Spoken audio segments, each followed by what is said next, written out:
जन लोकपाल के नाम पर अपनी सरकार तक कुर्बान करने की खुली चुनौती देने वाले दिल्ली के मुख्यमंत्री अरविंद केजरीवाल आज तमाम मुद्दों को लेकर प्रेस कॉन्फ्रेंस करने वाले हैं। सबकी निगाहें केजरीवाल के इस प्रेस कॉन्फ्रेंस पर टिकी हैं। अब देखना यह है कि किस पर फूटता है आज केजरीवाल का बम। आज फूटेगा केजरीवाल बम।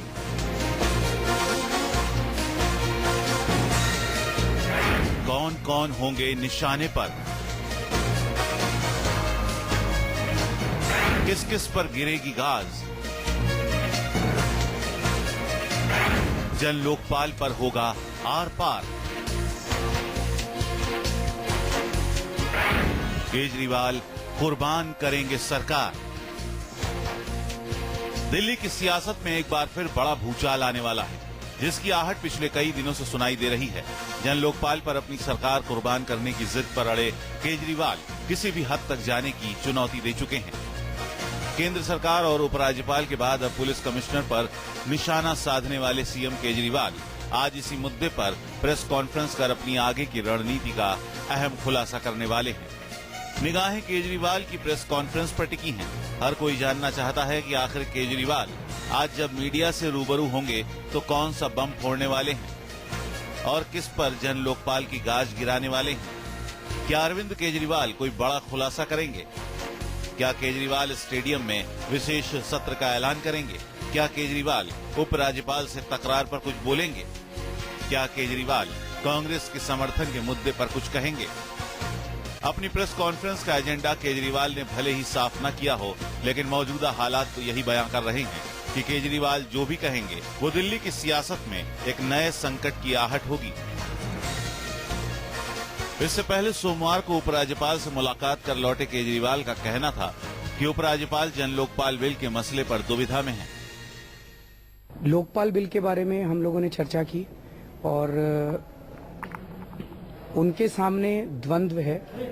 एक तरफ संविधान है और एक तरफ गृह मंत्रालय का ऑर्डर है।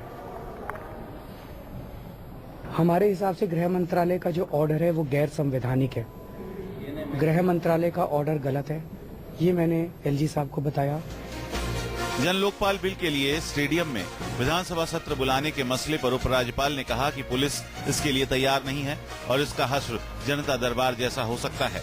लिहाजा एलजी के इस खत के बाद केजरीवाल सरकार और एलजी के बीच टकराव बढ़ना तय माना जा रहा है। जन लोकपाल बिल की कीमत पर अपनी सरकार गंवाने की जिद पर अड़े हैं दिल्ली के सीएम केजरीवाल।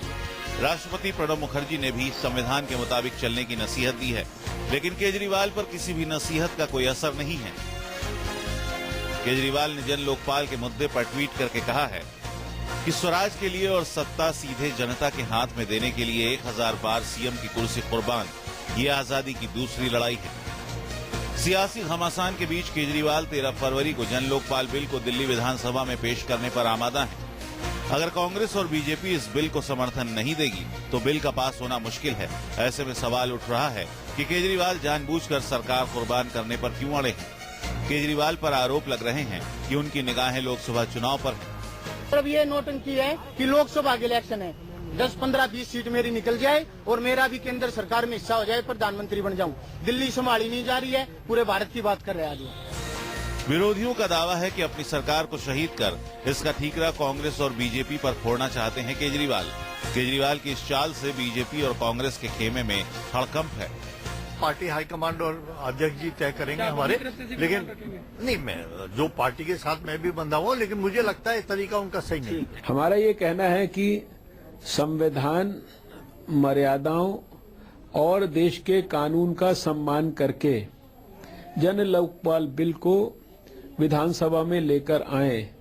सबसे पहले अगर उसका कोई समर्थन करेगा तो भारतीय जनता पार्टी करेगी, लेकिन जन लोकपाल बिल हमारे को दे तो सही, उसको एक बार पढ़ने का हमें भी मौका मिले और हम भी समझे। जैसे जैसे 13 फरवरी नजदीक आ रही है, जन लोकपाल को लेकर सियासी तकरार बढ़ती जा रही है। अब देखना होगा कि जन लोकपाल के मुद्दे पर केजरीवाल वाकई सरकार तक को दांव पर लगाने का जोखिम उठाते हैं या फिर इस्तीफे की धमकी सिर्फ सियासी ड्रामा है।